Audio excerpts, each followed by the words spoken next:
This video is brought to you by Ageless Geeks.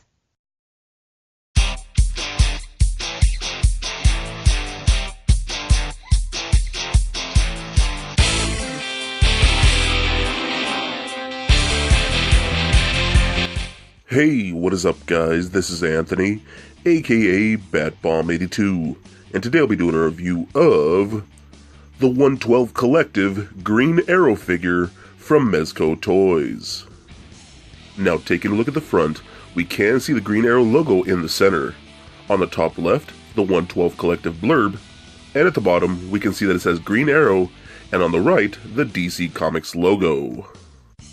Turning the box around, we can see comic book-like panels showcasing the figure in multiple posing positions with his multiple accessories. Turning the box back around, opening the lid, we can see that the figure is showcased in a window box packaging, and on the left, great artwork of Green Arrow printed on the inside of the lid. So with the box out of the way, let's crack this figure open and see what we have inside. And here's Green Arrow out of the box. And man, this is just one more example of how Mezco is absolutely killing it. This is a gorgeous piece, and I am so excited to finally check it out here with you guys.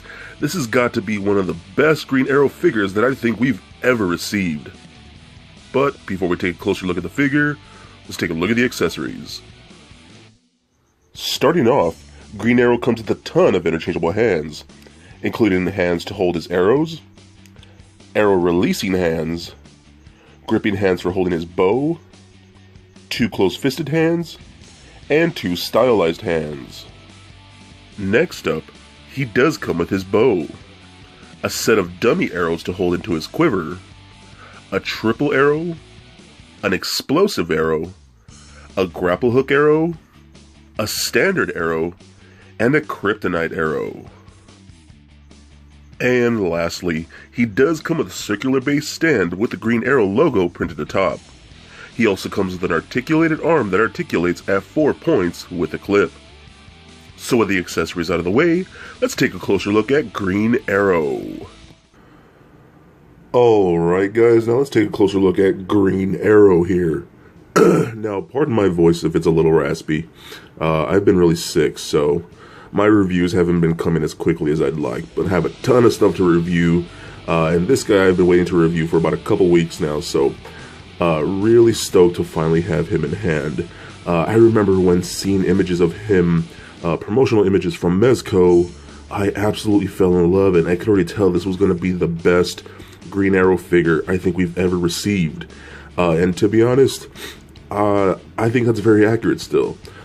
This is such a beautiful figure. It's gorgeous. So many good things going on both with it. I absolutely dig it, and I think you will too. So let's take a closer look here. So just the detail alone is fantastic, in all honesty. You can really see the detail of his suit. This tunic here kind of has like a leather look, but it's obviously not actual leather. Really nice green leather looking right there. Looks really good all the way to the hood. Just came out very, very nice. I really love what they did with this. I love the fact that we even get like you can see like a lighter green lining going through the suit, through the whole tunic right there. Just adds more and more detail to it. And if you can see under the leather, all the leather strapping right here, you can actually see another green material kind of lining the sides of the suit. And that's a completely different type of material in there, which looks really good and adds even more detail to this. We do get a zipper, and I'm almost positive that's a working zipper. You know, I do have the Judge Dredd, and his zipper does work, so I'm almost positive that one does too. But I'm not really going to mess with it too much. But that just looks great. I love the look of this tunic. One thing I will complain about a little bit, there's a little bit of threading coming loose under there. It's not terrible, you could hide it, but that is something to note. He does have like some black spandex underneath that work very, very good, and they don't really hinder the articulation whatsoever, but they do look very, very nice.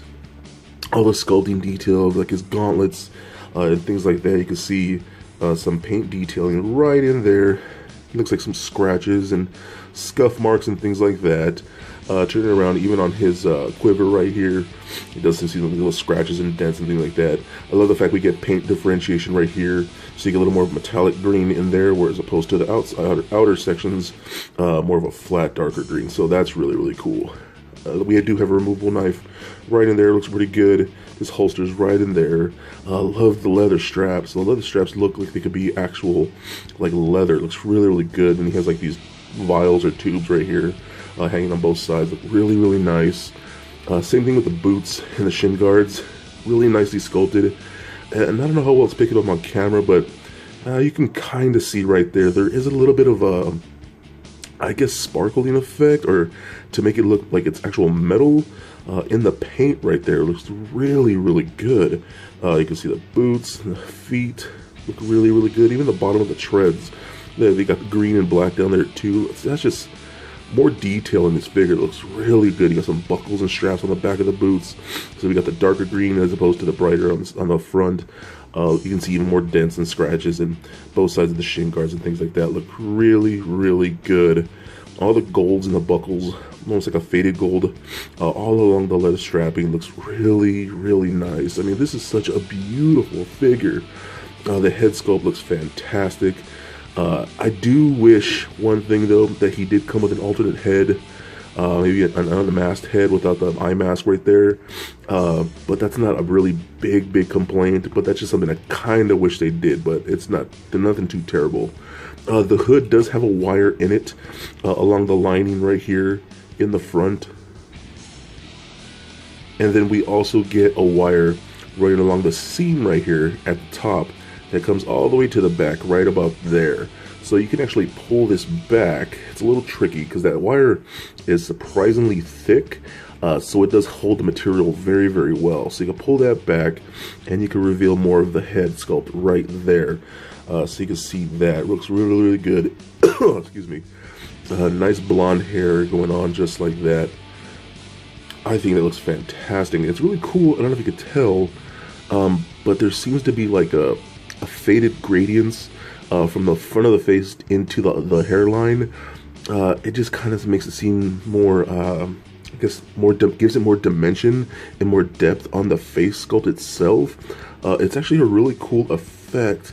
You can even see it a little bit in the ears, and it shows the depth of the inside of the ears, which is really, really cool. And I know it might be kind of hard to pick up on camera, but yeah, man, the Mezco really does great work with their head sculpts.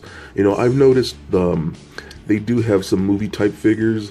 The face sculpts aren't the best, but when it comes to just them kind of like doing their own thing, just based on like the comic books themselves, they seem to do a much better job at that. So I think that looks really, really good. And you can see inside the inlining of the hood has a black inlining. So if you want, you can pull the hood up over the head just like that, and it does rest pretty good.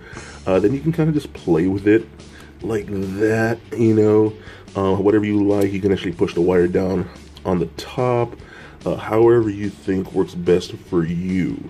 Yeah, I think that looks okay. Maybe open it up a little bit, pull it over the eyes some more, something like that. I think that's really cool. Then you can give it that little shadowed eyes. Look at that. That looks pretty cool. I like that a lot. They do have some arrows back here, mostly just dummy arrows and some spare trick arrows that he came with.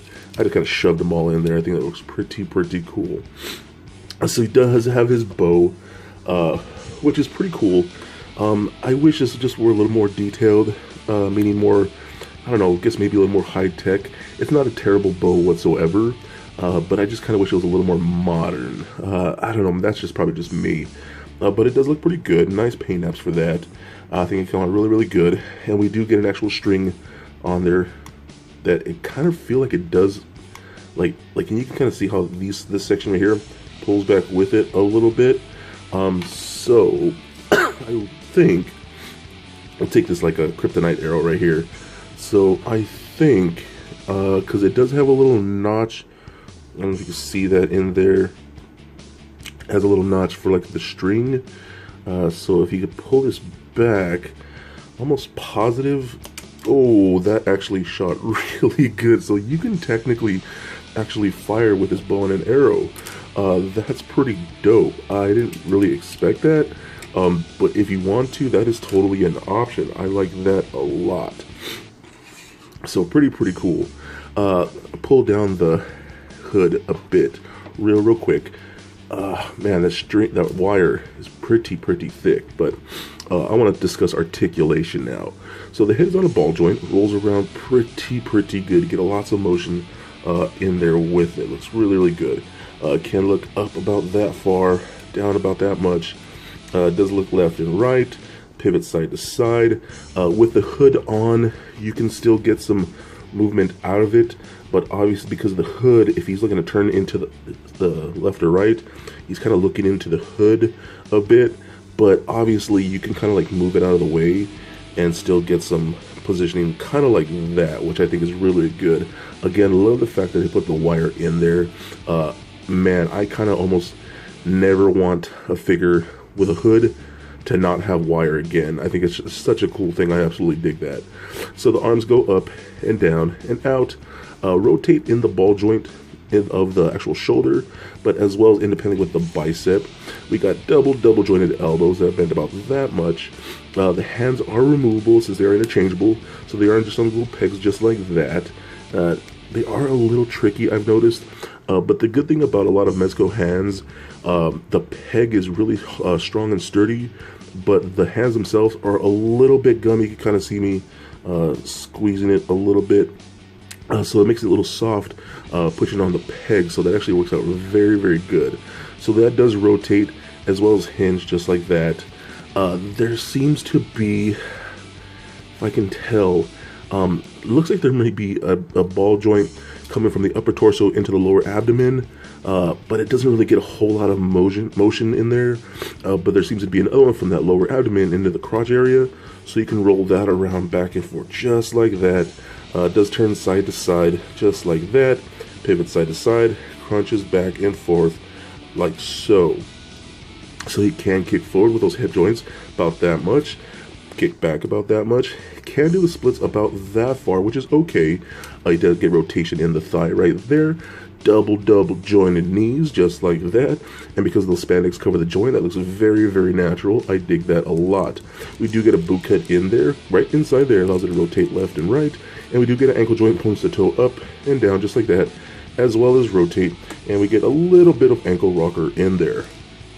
So overall, in my opinion, at this point I kind of think I'm a little biased because I genuinely love everything that Mezco is doing. I mean, they're just pure gold, and I absolutely dig every figure that I've gotten in hand from these guys.